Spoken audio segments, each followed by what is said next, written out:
They work. Do you feel like you're doing a gig?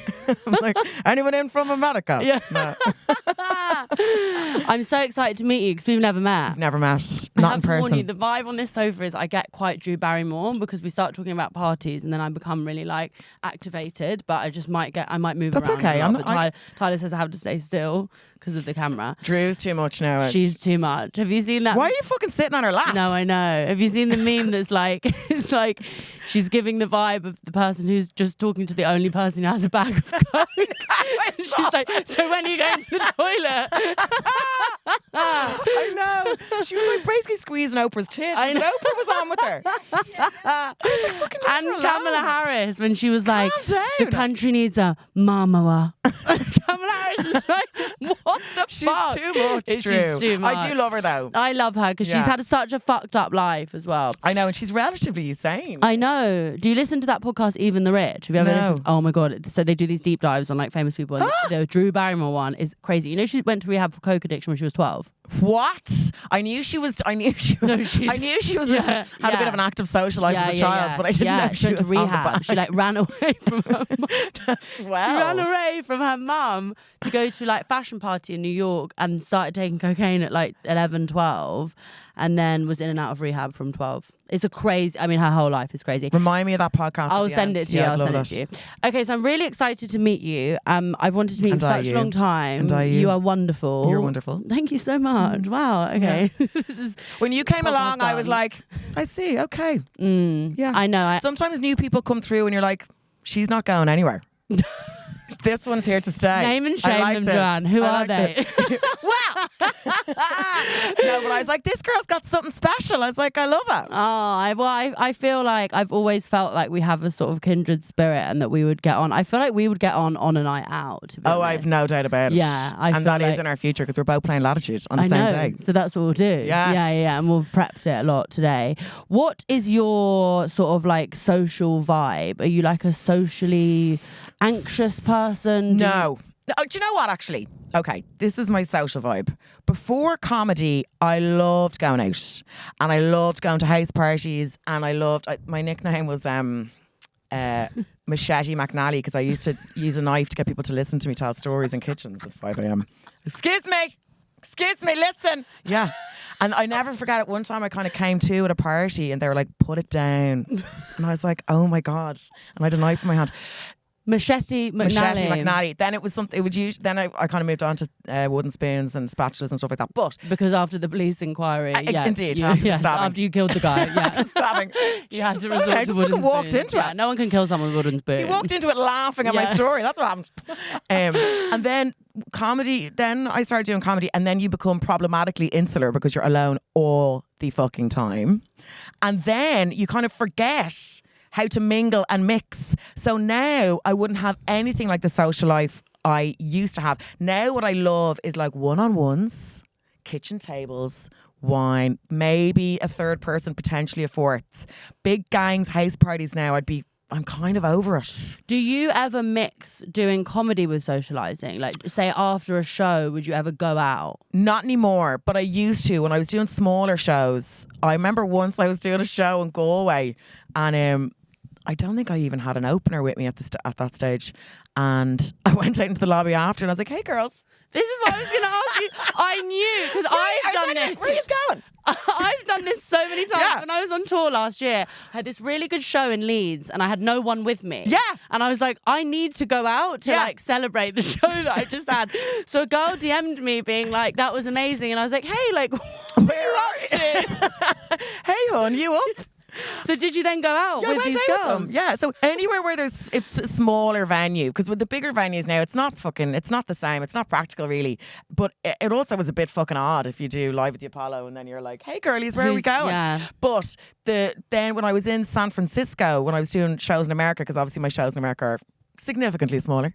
There's like 4 to 5 people there, and Same. That's how mine goes. That's down, it goes. That's America. And they're That's all. what happens. Mine are always just from London. Of course. Yeah. Just I'm like, oh hi. 4 girls. When I did my Ireland. show in New York, this girl came up to me after and was like, I have no friends here. Please, can we like hang out? And I was like, sure, we can go for a drink. I've got no one else to hang out with. Same, I You're love a that. loner. I'm a loner. Because the women who come to the shows, you're the same. They're so similar to you that it's like it's so easy. So in San Francisco, then I was walking her. I think I was doing some photos after, and the girl's like, "Come for a drink," and I was like, "I fucking absolutely will."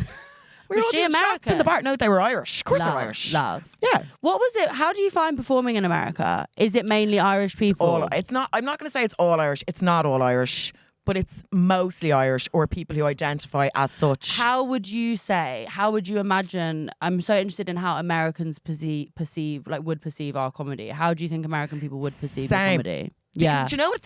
Two things that I stuck in my head gigging in America. One, I find it incredibly distracting that they're serving drinks and food throughout your entire show. Also disgusting food. I It's know. like, It's like ugh, the terror gross of guac kind of like curly fries that like don't look fresh. in the yeah. baskets and all. It's grim. And they are very discreet, and that's why there's no intermission or interval in America, because they don't need to sell drinks at the bar because they're selling them the whole time, which makes the shows very long, I think, for the audience.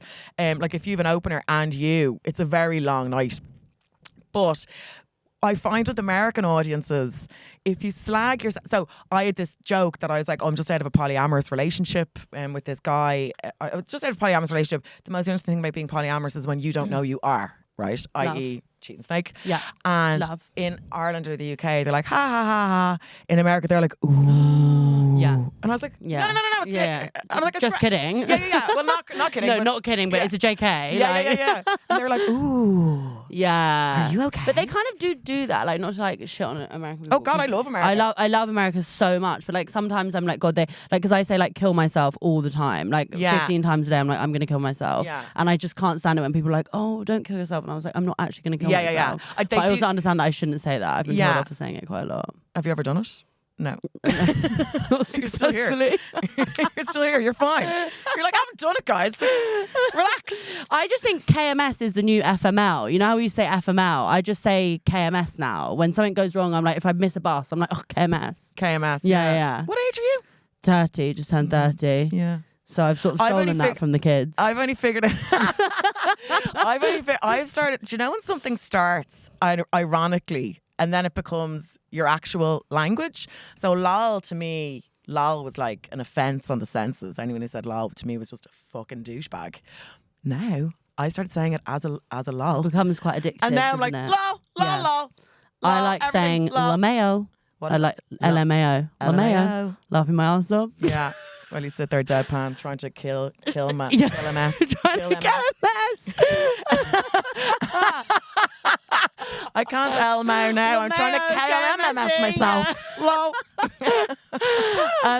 So wait, really quickly. America. So America, yeah, I know. I'm so bad. I'm in such a mental mood. Like, Great. yeah. So America, and when you, because I have a bit of a problem, which is that sometimes if I'm out, say if I go to festivals or stuff, like once I was at a festival and this girl came up to me and she was a fan, and then she needed a key to take drugs with. So I gave her my house keys, and then she messaged me the next day on Instagram like, I have your keys. And I had to go meet this random girl at this festival because I'd given her my keys. So sometimes I get a bit too involved with people. Yeah, I 100%. Yeah. I woke up one year after Latitude with an email with an address, and she was like, this is where the birthday party is. And I remembered then that I'd been dancing with this couple for ages and they'd invited me to the birthday party. I'd obviously agreed to go and given them my email address. But like, that's... I love it. I love it. They were really good. They were really good crack. But yeah, I get amongst it as well. Do you socialise with a lot of other comedians? Not really. And that's no High five, shade though. on other High comedians. five. It just never really happened for me. Me neither. Literally me neither. Never. I'm like, God, where's the party going? Everyone, where are you going? So when you would do the Edinburgh Fringe, would you like socialise with them? Because you did like a one-woman show there. When was that? I started, so I think I was in Fringe I've done 4 fringes. I'm not great at knowing anything about myself professionally. I think I did 3 shows, but I get very pally with my agents, and then I just make them your friends, my friends. Yeah.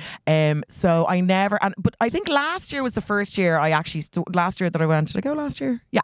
I went last year as a punter, and it was the only time I've ever actually mixed with the other comics. Yeah. Usually I just do my show and fucking drink a bottle of wine myself and go to sleep and get up and do it. That's really good. Yeah. That is not what I do. And it's what do you do? I end up going out like every night till 6 a.m. Do you? And then you do your show. What time is your show at usually? Well, my first Fringe, I was really good because I was so nervous about it and I was really young. Yes. So I didn't drink at all that whole month. Then the second one, I got really cocky and people just kept coming to visit me. Because I don't have lots of comedian friends. Yeah. But I'd had friends from London where just every night I'd have a friend that I've had to host. Yeah. And I feel bad being like, I need to go to bed. Of course. Also, the bed in my apartment in Edinburgh was broken, so I just didn't really want to go back to it.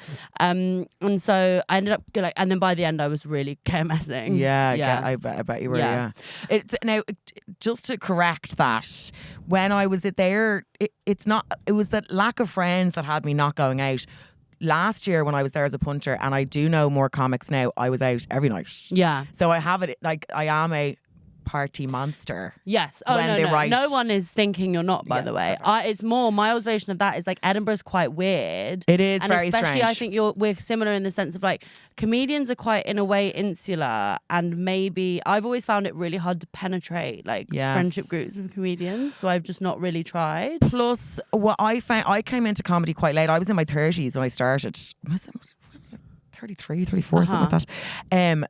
So all the groups were all established. I was like a mature student coming in. And everyone's like, you fucking loser. Like, what's the extra reading here? And they're like, so all the circles were kind of already established. But I've now penetrated. Yeah. Absolutely. And it's much easier. I think at the start it's like being the new kid in school. Yeah, and everyone's trying to they're trying to sussing you out and who you are and what you're about and all that jazz. And also it comes from just gigging with people regularly. You know, and I do think if you're doing a weekend somewhere with people, you usually kind of get kind of pally with them. For that weekend, they're basically your soulmates, sisters, best friends, husbands, wives, everything. They're everything to you. Yeah.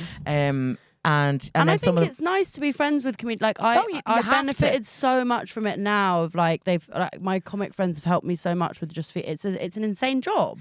It's an insane job, and you need. So when I first moved to the UK, I was very close with Sean Walsh. We did a couple of work in progresses together, and then we became really good friends. And my God, did I need Sean Walsh? Like, because I was in a new country. Every club was new to me. Every promoter was new to me. Every weekend was new, and he was so helpful in guiding you. Or say you have a shit gig. There's no point ringing your mum. Like, you know what I mean? Yeah. Like, what can they do? 100%. You need someone else who will laugh it off with you and be like, yeah, well, you know. Yeah. It's like school. You have to get to know people. I think because it is such a weird industry, you assume. I was a bit naive. I assumed when I came in, everyone would be like, Joanne, sure, we've been waiting for someone like you to join our gang. Perfect. Machete McNally. Yeah, we've been machete. Yeah. Do you know what I mean? Here's your knife. Yeah. Host the party. We're going to honour you now. Yeah. Knighted. Yeah. Ireland's like, you got knighted, did you dumb bitch? But so that just wasn't the case. And do you, just really quickly, this is not on the theme, but when you're writing, do you have a sort of like process? No, that's not what I was going to say. That is not what I was going to say. No, that is not what I was going to say. What I was going to say is, do you sort of write in like real time? Like, say something's happening, do you write about it then, or do you wait till it's over and then write about it? Real time. I would jot it down in real time. Okay. And then you'd perform it later. Yeah. That's what's fun at the moment, because I'm writing a new show at the moment, and it is. I mean, obviously, I go through. It's like a pendulum of, oh my God, I'll never write another joke for as long as I live. I'll never write another show, to this gas thing happened to me today and now I get to tell it on stage tonight. And straight away you're like, yeah, this is funny, or it's not funny, but you know straight away. That's kind of satisfying, especially now because I'm back on dating apps. That all gives you like I know. I do think being single is kind of better for material. Well, yeah, unless that's what I say to myself anyway. Of course, yeah. we're artists. Yeah. I need to single be going through the sort of pain of like having to come into contact with like data analysts. Yeah. That's it. Like, because I also was thinking, like, I remember when Prosecco wrapped up, and I was like, what the fuck am I going to talk about now? I was like, I need to have a fucking baby or something. Yeah. That's what I always think. I'm like, what's going to be next? What's content? Just fucking, you know what I mean? Yeah, and then you get into the thing, and you're like, oh, I could literally talk about like anything. Yeah, I mean, I do wish there was something else new in my life that there wasn't when I wrote Prosecco. It's literally the same, except. Was I going out with someone when I wrote Prosecco? I was going out, but I was slagging off. Yeah. There is. You do need a bit of. I need a bit of. What do you know? What I fucking need? I need a bit of trauma. Or I need to relapse or something. Yeah. I've got so much of that. That's the thing. My best friend said to me the other day, she was like, because I always have like a trauma, and then I write a big Guardian long read about it to promote a tour. Love it. And then Anna goes to me the other day, she was like, what's going to be the next long read trauma porn you're going to write? Like, you're going to have a baby and it's going to get kidnapped. You're like, fingers crossed. Yeah. She was like, what's next? Like, I stop. And I was like, but then I worry that I just rely on that too much. And then I'm like, when something doesn't happen, I'm like, shit, I have nothing to sort of mind I know. from. Yeah, but you write what you know. Everyone minds their life. They do. Like, that's what you do. Well, I think you are one of the most brilliant comedians. Thanks, I Grace. really do. I came to you. see Prosecco Express before you knew who I was. And I saw it indeed. twice. Yeah, I loved it. Where did you go? London Palladium and then London Palladium again. Oh, yeah, fab. And we were there one night when Vogue was there, and it was like fucking wild. Yeah. It was honestly like, It was like Prince at the Royal William was Visit. upstairs. Yeah, I like know. everyone was like, hi! I know. It was like the royal family were there. Me and my best friend Jack were like. Because at the end of my show, I call Vogue an alcoholic, but she doesn't know because she always leaves before the end so that she doesn't get accosted. She's like, never found so that she doesn't know. She's like, what's that joke you say about me at the end? I was like, don't worry about it. So what are you like at parties? Like, would you say now you're less kind of like, do you go to a party and will you talk to loads of people, or would you be more likely to like be in the corner? I vary. I do love talking shit. And when I find someone vulnerable who's willing to listen, I will corner them with a machete. With a machete. Yeah. It's usually just like a always got butter knife a big or bag on steak. you. Yeah, just knife. hold on till I get my cutlery. Wait there. Yeah.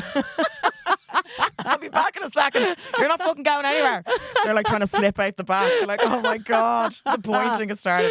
I love talking. I love swapping stories. I love giving advice. I love getting advice. I'd be if I could choose between dancing and talking shit all night, I will talk shit all night. Are you the kind of person who like really quickly sort of divulges information about 100. But they're not even listening yet. No, same. No, my dad's dead. Let's get this ball rolling. I'm just coming up the driveway. I'm not even in the house yet. With the megaphone. Yeah. 2 miscarriages. Yeah. 2 miscarriages. Okay, we'll have miscarriages over here. Dead parents over there. I'll just work between the 2 groups. Yeah, of course. Love it. You're obviously the same. I'm exactly the same. Yeah. It's such a problem. Yeah. It's such a problem. Like when I was having my abortion, I told my corner shop man. I went into the corner shop to buy a vape, and I was like, I'm having an abortion today. To the man in the corner shop, and he was like, I hope it goes well. I was like, just give me the fucking Lost Mary, please. Menthol.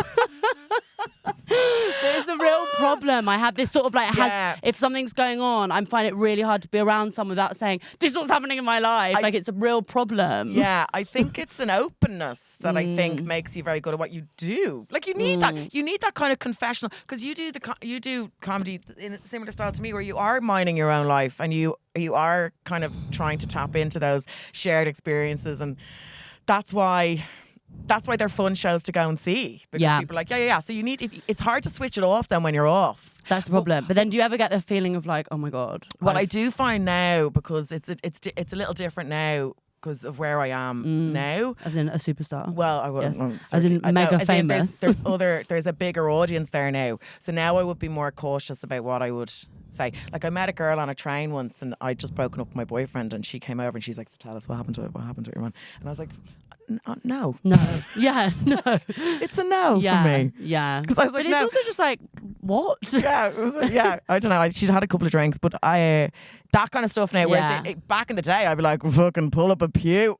Yeah. Now I'm a little bit more guarded. I think as well, you have to be sort of careful when it's like when you're talking about people who like aren't in the public eye. Like I do think about this a lot, even with like ex-boyfriends who I could so easily villainize for things that they have done to me. Yeah. But I never would do that because I don't want to do that because like they are people who I was once in love with, and I know I feel protective of them in a way. And then I think the thing that, because I'm sure we have quite a similar audience, they'll feel like they're getting everything, but they're actually not. Oh yeah, there has to be some stuff you've held back. But I think that's why she would have thought you would tell her, because she thinks, you know what I mean? She thinks you're going to give her everything, and then you're like, fuck no. Yeah, no, that one was, I was like, oh no, I wouldn't be going into that now. But this is what I'm always fascinated about memoirs and stuff, when people just take Go hard. a fucking sledgehammer to someone else's character, reputation of life. Because like, we all know the reality is there's two sides of the story and then there's the fucking truth in the middle. And like, while I think all my exes are narcissistic bastards, I had I can't deny. And also, I had a role to play. And also, they aren't in a position where they're going to talk about it. So it seems a little unfair that you should be allowed to like just talk complete shit about them if they're not allowed to give a sort of clap back of like fuck you right back. Yeah, and you're like, and I've monetized it. Yes, exactly. My take on it would the joke usually always comes back on me in the end. Yeah. Or I'll amalgamate them so they wouldn't necessarily. It always does, but men are so sensitive. That's the thing, where even if they're involved in the joke. I was once in a relationship and I don't even know why I did this because I love Maltesers, and I put a Malteser up my vagina and Fanny farted it out into his mouth. Gorgeous. And we did it, and then I obviously got thrashed for like 3 years. Like, it was a terrible idea. And then he said, please, please, please never put that in your stand-up. Like, we were together at the time. He was like, please never put it in your stand-up. Surely that's your shame, not his. Yeah, I know. What does he care? And then, like, that weekend, I was doing a show that he was at with all of his friends, and I was like, it just popped into my head, and I was like, Malteser. And then I just told the story. And it was so, anyway, yeah, he was pretty annoyed about that. But it's funny because I suppose because they can timestamp it back to him and his friends were there. Yeah. But do you think that there's also a bit of like don't embarrass yourself up there? It's like, I'm surprised about a boyfriend doing it. Something your mother, I can imagine my mother being like, Jesus, don't, please, Joanne, for the love of God, do not tell that Malteser story. Like, your aunt's coming in. Do you know what I mean? Yeah. Your uncle's what does your there. mum think of your stand-up? Not much, I'd say. She says things like, sure, I couldn't hear a thing. I think she intentionally turns her hearing aids down when she comes to shouts. She's proud now. Proud. It's like a pride, but I doesn't want. That's what my dad's like. Proud, but he says he has to disassociate while he's watching. Yeah, I'd say that's exactly it. Yeah, he's nailed it. She just hasn't really phrased it like that. So she says, I like your costume. Yeah. What do you think of the show, Mum? I loved your outfit. Yeah. But I think it must be it must be a very difficult thing to watch. Yes. And I think especially if you are talking about really personal things, like as a parent, you'd be like, are you sure? Yeah, I know. You want to do that? You want to put that out there? Yeah. I went out with a guy before who would like make out that it was really, so I was doing jokes about a previous boyfriend, and he was like, this is really hard for me, like, to listen, or if his friends would come to the show, he'd be like, it's embarrassing, like, I can't see them listening to you talk about right other people. And I was like, dude, that's kind of what I mean. It's like, it's a bit like, leave it. It's like, it's my job, and also just sit in the green room. it's just a bit like, but then I don't know, because I'm also incredibly possessive in relationships. If it was the other way around, I'm not sure. I'd be like, I'd be happy. I'd be like, I'd be I don't even feel comfortable about you talking about the fact that you weren't a virgin when we met. I know. So I don't know if I can chat. I know. I'd be like cutting the mic cord and everything. Yeah, that's what I'm saying. I actually think I don't think I could do it. It's funny because when that man was doing it to me, I was like, how dare you try and control me? But like you say, if the situation was reversed, I would be controlling Karen. That's why I don't think I should ever go out with someone that has a public voice. No. They'd be able to bring me down.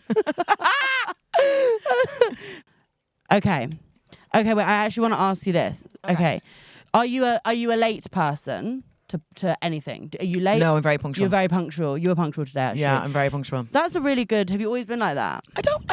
I think so. Yeah, I remember I went out with a man once.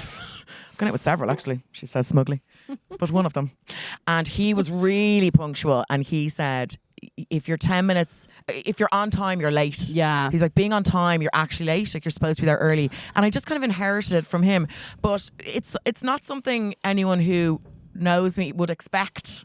So a lot of the time, like, Vogue's always really surprised when I'm on time because I always forget you're really punctual. I'm not going to lie. I wouldn't have thought that. Yeah, because I am scatty in other areas, but I'm always on time. Always on time, Yeah. like the Ja Rule song. Always on time. I'm not. And I never leave. I never ever leave. I never leave. And I'm that person at the party going, what are you going? Yeah. Where are you going? Yeah. Where are you going? Should I bring my children to school? Where are you going? It's just me. Where? Yeah. Yeah, but is that because I have anxiety about being alone after a night out? So do I. It's a real problem. And so when I was living in a house share in London when I first moved over, my housemate Sophie, God love her, I used to sleep on her floor. Because I was like, you need your own space. I wouldn't sleep in the bed, but I'd bring my duvet down and sleep on her floor while she was sleeping in the bed. I've really started doing that recently, being single. I just go back to my friend's house and they're like, we're in our 30s. Like, why are you coming for a sleepover? I'm like, I really don't want to be alone. Yeah, and so you shouldn't be. Yeah. Okay. Are you the like ringleader of fun, or are you like a follower of fun? Would you say?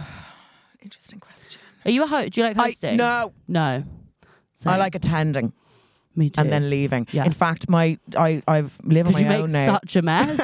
You kill so many people. You're like, imagine all these dead bodies in my house. Yeah, you parked in the kitchen, Joanne. Yeah.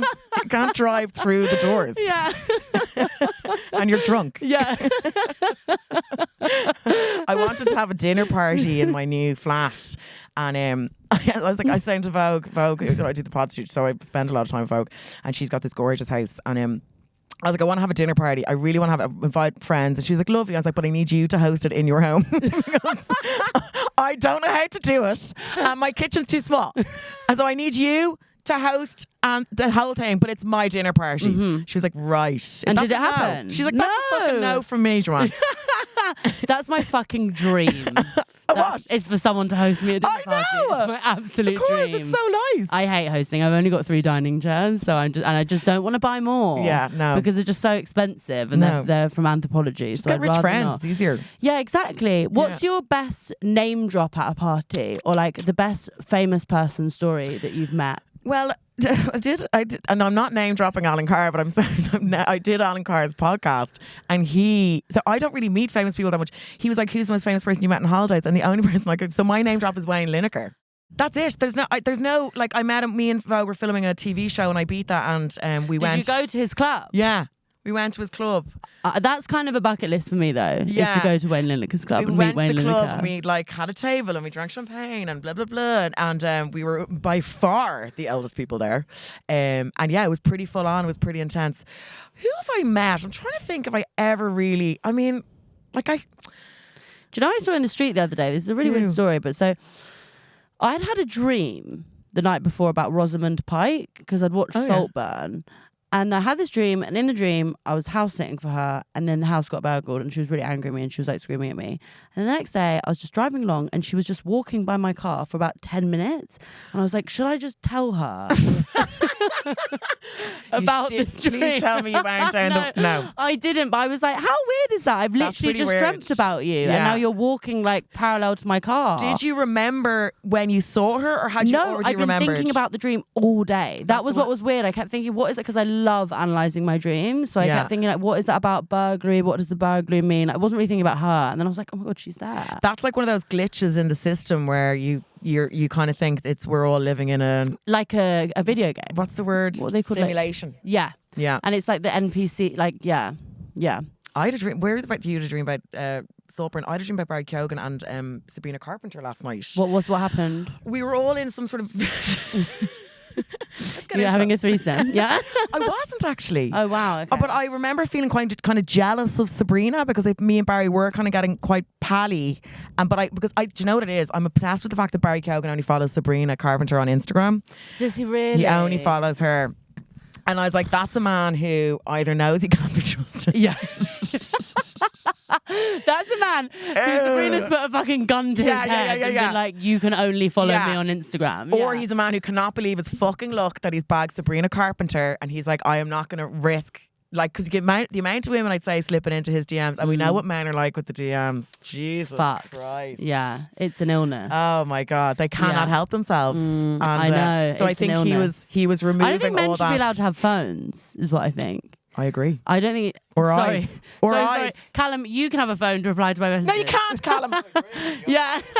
No phones and no eyes. That's what I think, Callum. You can have one hand to wank yourself with. That's it. Yeah.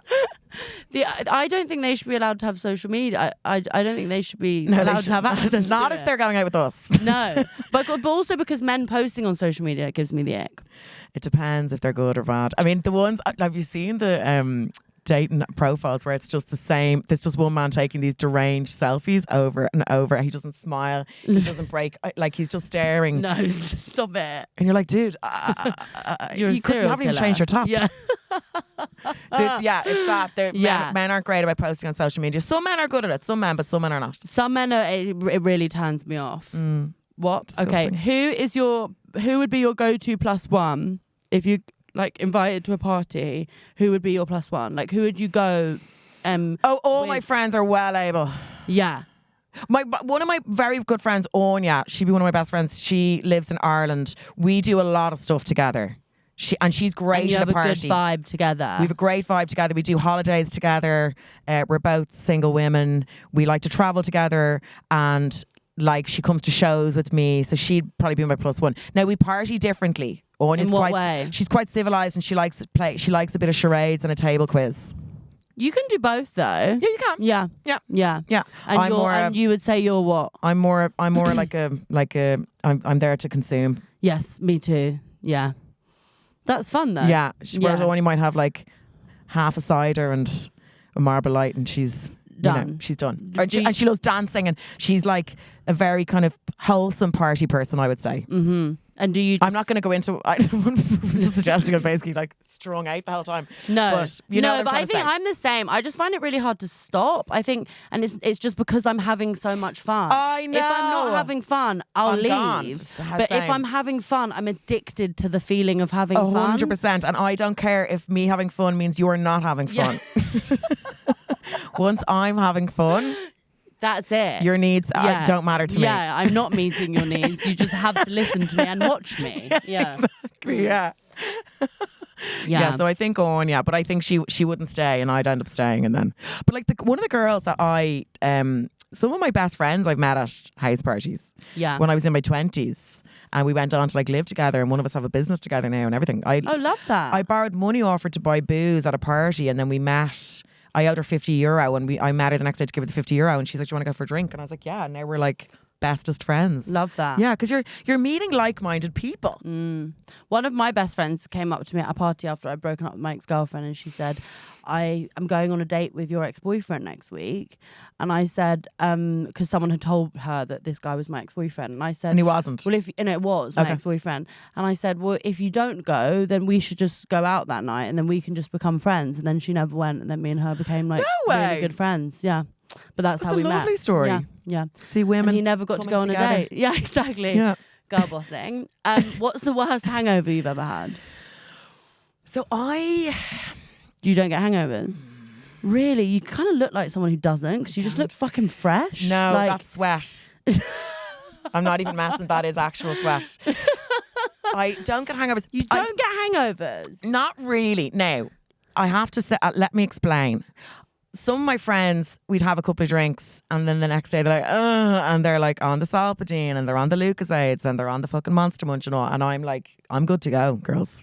I could You're be up good to doing go again. I could be up doing a spinning class at 8, and I'll be back in the booze at 12 if I so wish. Jesus. I don't know what it is. I don't know why, how. It could be overconsumption. That my body's like, fuck it. There's no point fighting back at this stage. Does that run in your family? Like other people? No, you're just one of a kind. I think I'm just. I don't know what it is. Now, of course, there are times when I get hangovers, but I know if I'm hungover, I've really done the dog on it now. Like, yeah. Really whereas you could consume what would make someone else like want a KMS, and you'd be like, I'm grand. go to Yeah. spinning. Yeah. It's weird, isn't it? I'm really. But I quite think I'm envious just a of that. good drinker in the sense that I know to stay hydrated. Like I know Yeah. the rules. I fucking know how to do it. Do you ever get like, because I just get really, my anxiety is really bad when I'm hungover. That's the thing. Do you ever get sort of absolutely. anxious? I remember, where was I? I think it was a holiday, and we were like drinking like ditch pigs for say 2 weeks. And I remember coming home and I was in a proper bad way. yeah, Yeah. like mentally like really down and crying and snapping at everyone, and like the world was kind of coming in on me and stuff. And I remember thinking, wow, because that's basically very unlike me. Being single, the only time I ever want a boyfriend is when I'm really hungover. It's the only time. And maybe if I have a cold as well. Yeah, you want to be looked after. But that's it. Go on, spit it out. What was it? Ice. Nice, yeah. But that's the only time. And then the rest of the time, I'm like, oh my God, get away from me. You all make me feel so sick. Yeah, I know. It's funny, isn't it?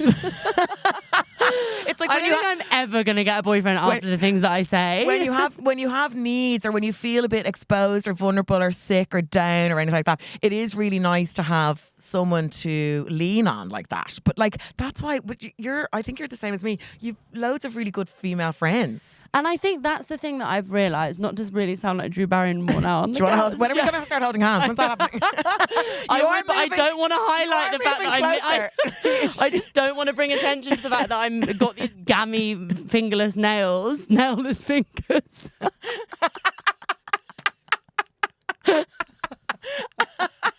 Fingerless nails. I don't remember what I was saying. I've forgotten it. What was this? You're talking about when you're sick, you want a boyfriend. Yeah, I can't remember. That is kind of, I understand that. Yeah. Yeah. Yeah. But sometimes it's nice having the boyfriend experience.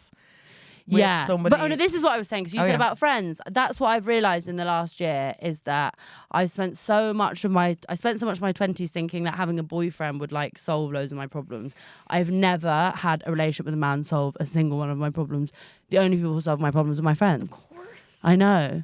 And then once you see it like that, it's much easier to meet a man, because then you're like, oh, whatever. Like, I don't need to put the same amount of weight, I think, on... Yeah. They don't, like, do you ever listen to Esther Perel? I love Esther Perel so much. So Esther Perel, who I also adore, she talks about, like, this kind of expecting all this stuff from your partner that is unrealistic. It's like you can't expect this one person to fill all these holes in your life. They can't be your social scene and your emotional kind of support animal, and then also want to like ride your brains out, but also know when to bring the bins out. Like, you know, you can't have it all. And I think as I got older, I realized I was the same. When I was younger, I didn't even think about boyfriends. I just kind of knew I had to. I just kind of kept just having them.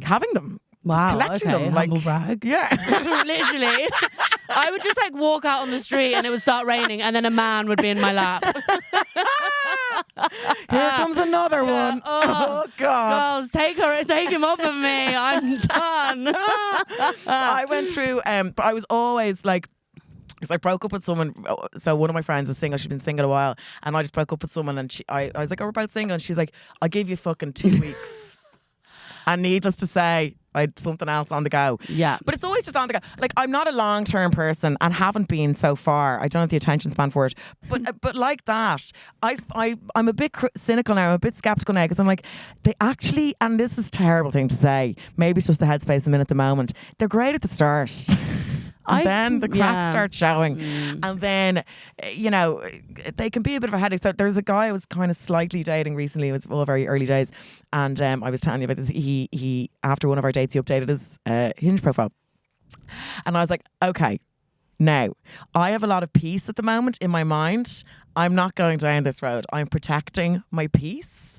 This is an obvious direction that you just don't want to go down. I was like, the old me would have said nothing, acted like everything was okay, worn really low cut tops, and like offered anal or something to keep him. And lots of blowjobs. The usual. Yeah. Now I'm like, no. You do you. I'll do me. Namaste. good luck. Do you know what I mean? So it's like they don't fix your problems. No, but a lot I of the think time they create them. That what you've just said is a really good, because by the way, you don't just get to that point. No, you don't. That is a process of learning from over and over and over again, and doing repeating the same mistake over and over and over again. Yeah. And then you get to a point which is like, because for anyone like listening to this, I feel like, because even I listen to that and I'm like, oh, I really want to be able to do that, and I really hope I will the next time that happens. But I also know that there'll be a voice in me being like, but like, you could like fix him and he might change, and like, do you know what it is? I'm like, oh, I don't mean to. I'm like, I think it's. And I'm 41 and I'm saying this now. I think I might respect myself. I really wasn't expecting to have that breakthrough here on this couch, but I think thinking now, I'm like, oh my God, is that what that is? Because before I would have been like, he's not, if I can't keep this man's attention, that's my fault. And he's looking elsewhere, he's still out shopping, and that's my fault. It's your fault. You internalize it, and no matter what your friends say, doesn't matter. Like, it's not your fault. It's my fault. I'm not hot enough, or I'm not funny enough, or I did something wrong on that date, or whatever. I was boring, blah, blah. And I need to, for me to feel good about myself, I need to get this man's attention back. And this is now a game and a competition. I need to win it back. Now I'm like, dude, if that's what you want to do, go do it. I'm just not being involved. Do you know what I mean? And that is a true sign of self-respect. It really is. Amen, sister. I'm actually moved by my own growth. I'm moved and I'm inspired. I'm inspired. God.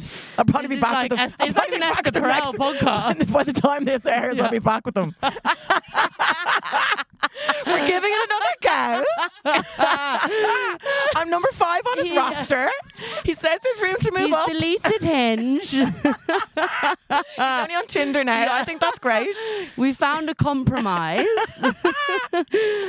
Are you feel content alone? Very much so. I would say I'm problematically independent at this stage. And is that hard when you are in a relationship? Yes. Yeah. It is, because I went out with a man once.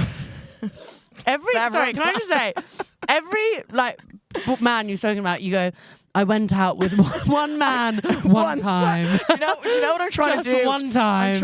I'm trying to make sure that they don't know I'm talking about them. Exactly. I'm trying to be vague. respectful. Yeah. But I went out with this fucking nut job in June 2015. But anyway, I was going with this guy before, and he needed no time on his own. Like, never needed time on his own. Like, I think his only time on his own was when he was asleep. And I found that really hard, because I really, really need time on my own. It's when you're so used to it, it's like an assault when they won't leave you alone. I'd be like, I'm going to nip down for lunch. I'll come. I'm going to go for breakfast. I'll come. You know, and I found that very difficult. I was like, I need to fucking breathe. I need to breathe. What are you like in that sense in terms of like communication with people? Do you like, because I'm needy. Yeah. And I'm still dealing with a lot of insecurities from like just traumas that I've had, and like just, you know, my mental health really. And I need reassurance constantly, like when they're apart from me, which makes people quite irritated. Like, I need your people partners, to, like, as in people check going in out on with, me and like not take too long to reply to me. And I can be really insufferable. Yeah. I will be honest, but you're not like, I don't really imagine you're like that. No, I'm not like that. No, and but I was like that. Way more men are gonna work out than me. I'm the other. Well, I'd be maybe the other. Like, they're like, are you going to? Do you like me? Are you going to? Are you going to ever initiate contact with me? We've been going here for 2 years. Yeah. I'm like, who's this? Yeah. Oh, I haven't saved your number yet. I always said I'd save your number like once we're married. I'm like, Robert Raya? Oh yeah, hi. We live together, Joanne. Oh, yeah. But I think there's maybe we should both work on being more in the middle. Yeah, because I know I piss people off too, and it's not indifference. It's that Are you an avoidant person? Yes. Fearful avoidant, that's me. Yeah. Did the test. Yeah. on the internet. Because I'm very anxious, preoccupied. Well, anxious preoccupied is the name of my bag business. I know. Because that's what I went out with a man who was anxious preoccupied. Yeah. Yeah. That's me. That's you. That's and me. then you end up going out with fearful avoidant people. Yes, That's exactly. me. And it's a recipe. I only go out with avoidant men. It's a recipe for disaster. And it's have you read that book Attached? No, I have it. I think I've read about 3 chapters. Yeah. But it's the worst combination. Yeah. It really is the worst combination. But also, I do think you change. Like when I'm different now because I've seen some shit. But when I had one relationship years ago where he was fearful avoidant and I was anxious deranged, like something he brought it out of you. Oh my God, I didn't know. He'd come home one day, he was in love. Monday he was in love with me, Wednesday he wasn't, Thursday he was in love with me, Saturday he wasn't. I didn't know if I was coming or going. It was honestly like a little traumatizing, and it took me a long time to kind of move past that, and I think that's probably why I'm a bit the way I am now. But I think you can change your style will change. Is what I've been like in every relationship. Is that kind of constantly thinking I'm about to be abandoned. And they could say kind of anything, and I still think I'm about to be abandoned all the time. That's interesting. But I'm getting better because that thing that you said about respecting yourself, I've just been in a situation where for the first time I've been like, no. Yeah. And that is a huge there's no but once you get to that point, there's no going back. Then you'll never fuck up again. Like, and that's what life is about. You learn your lessons, you move forward, you move on, and we're just all a collection of our past, whatever we do. But like you do learn. Like every single, I wouldn't change a single. I'm just doing the math. I'd change almost nothing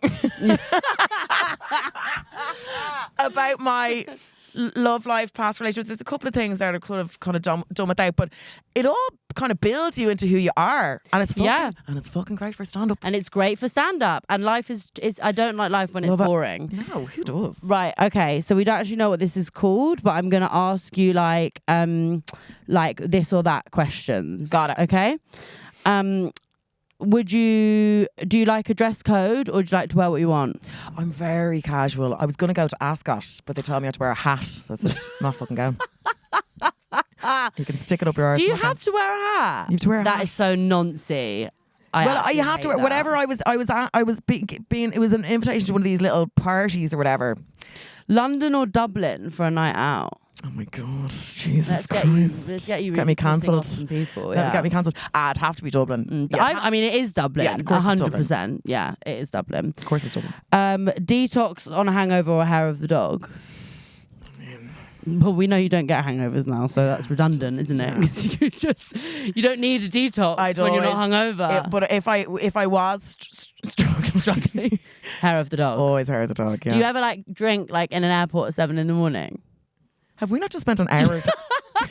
Sorry, are you putting these questions at the start of the podcast or at the end?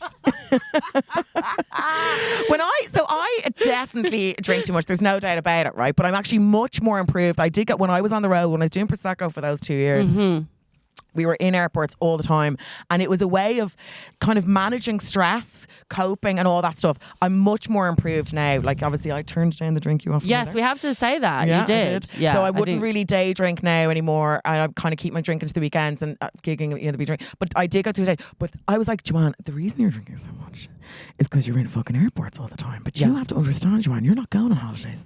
Yeah, you're going to work, and you're going to be back in the airport tomorrow morning at 7 a.m. and you're going to be back in the airport on Thursday morning at 7 a.m. You're not going on a hen party. You can't have an Aperol every time. You can't have a large Pinot for breakfast. It's a Wednesday. No. When you're about to go and perform. Do you know what I mean? But there is something confusing about an airport. It's almost like timeless. being in a simulation. It's like pinting a porridge at 4 a.m. Yeah, Let's go. Yeah, exactly. So it's not my problem. It's the airport's problem. It's the culture. Yeah. And then staying for 2 drinks or staying out till 7 a.m. It'd be a 7 a.m, girl. God, I can't wait to go out with you. We'll never go home. No. We'll be buried in a field of latitude. We'll be with like a group of our fans who we've kidnapped because they tried to go home at 2 in the morning, and we were like, no, they'll be you stay out with us. You said you like us. That's the machete. Yeah, that's me also having a machete. I have this image of them setting up the comedy stage for Latitude 2025, and me and Grace are just still lying there. Is the bar open? We'll have to report back after Latitude. Indeed. It will be epic. It's going to be deadly. So this is what I call the civilian +1. Okay. So I've asked my civilian followers. Sorry, Callum, am I really loud? I've asked my civilian followers, of which I have many, to tell me the maddest like night outs gone wrong stories that they have. Love it. And then you decide who of these three you would go out with. Got it. Okay. Great. Number 1. Flew out to Amsterdam and recorded the entire trip as proof to avoid a date the next day. Oh my God. So he had I think this person had a date in England the next day, but still went to Amsterdam just to say that he couldn't go. Love it. Love. Okay. My mate snorted. The old me would have flown to Amsterdam, you see. Now I'd be like, do your thing. Namaste. Do your thing. Yeah. Do your thing. Do your thing, babe. Do your thing, girl. Yeah. Okay. My mate snorted bicarbonate of soda and started bleeding from his eyes. That's disgusting. Although I once had really bad thrush. It was after the Malteser callback, and basically I had really bad thrush for 6 months. It was becoming a real problem because of the Malteser. Yeah, what's in those things? Well, sugar. You can't put sugar anywhere near your pH. pH. You can't put sugar. It just fucked my pH up. So I was having ongoing thrushes. Kept going to the doctors. Did an Instagram story like, "Hey guys, like this is why they're always telling us not to put ice lollies up our vag during the summer." Yes. Suddenly now that makes sense. I was like, why are they stopping us having a good time? Yeah. I get it now. I understand. Yeah, it's the pH. But then I did an Instagram story saying I've got really bad thrush and I don't know how to get rid of it. And this sort of like bot account replied, I don't know why I trusted it, saying put bicarbonate of soda on it and that completely neutralizes your pH. It was obviously someone who I like probably bullied once.